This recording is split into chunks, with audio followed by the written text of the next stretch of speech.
Christ. But our Lord does not seem to invite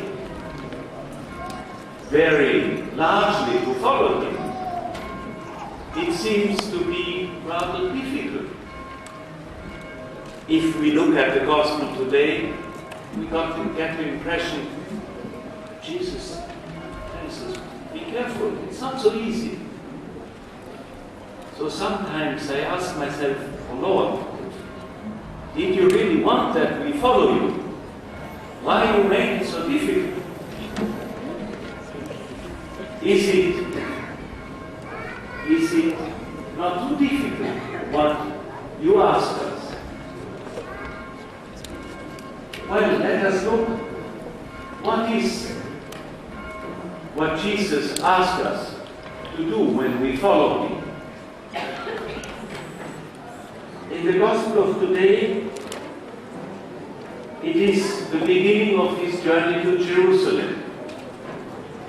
He is walking from Galilee to Jerusalem, and we know what is happening there, what will happen to him in Jerusalem, how they will treat him there. And so we understand that his disciples are rather afraid. Why do you go to Jerusalem? It's so dangerous. They will kill you. Why do you go there? But Jesus sends his disciples ahead of him to all the villages where he wants to come. And you have heard there's a special message. In the translation we have, it's not very clear, but in the original text it is said, he sent them 2 and 2. Never he sent them alone. One Christian is no Christian. We cannot live without community. We cannot live our Christian life alone. And the church fathers ask, why did Jesus send the apostles 2 and 2? And the answer is very simple. You cannot practice charity alone. If you have a neighbor, if you have a wife or husband, if you have colleagues, then you have to practice charity. If you are alone, it's easy. Therefore, Jesus always sends us together, never alone. And that's the first advice I would ask you to keep in mind. Keep together, stay together. You are here in a foreign country, most of you. You are here trying to settle down. Some of you have settled. Others are looking for work, looking for permit to stay. All that is not easy.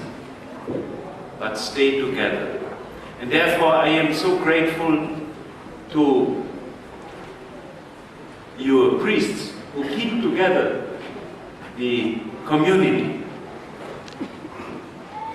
A sheep that goes away from the flock, that separates from the flock, is in great danger. There are wolves around. A Christian that separates from the community is in danger. So my first question, my first request, stay together, pray together, worship together. Then you are not in danger to get lost. The big city of Vienna. The second point is, these disciples of Jesus were not always received with great hospitality. In the village where they wanted to pass the night, they were not received because they were Jews, and the Samaritans did not like the Jews. It is a very familiar situation today. You came into a city where not everybody is happy to receive you. You all have probably experienced that you are not welcome. Of course, you are welcome in the Christian community, but are you always welcome in the city of Vienna, among the people here? So, what was the reaction of the apostles? John and James, the thunder sons, as Jesus called them. These unholy apostles asked that God may throw down fire on this city. Sometimes you may have similar thoughts in your heart when you are not well received in this city. Well, the apostles had no possibility to throw down fire. It was only God's power that could have done it. And God said, the Lord said, no, you don't know what you ask.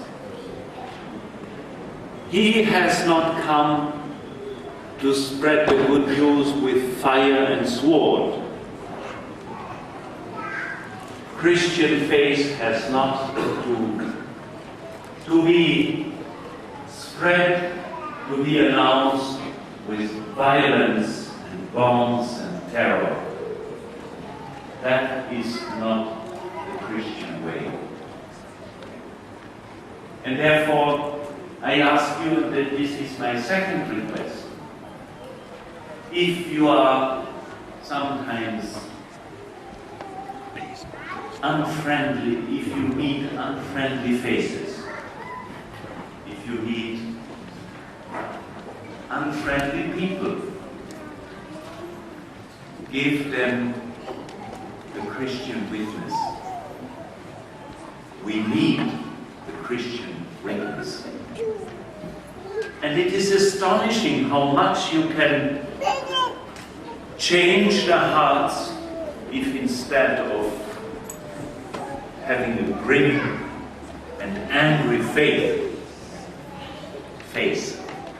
you smile, you tend a hand. It's hard, but it's very rewarding.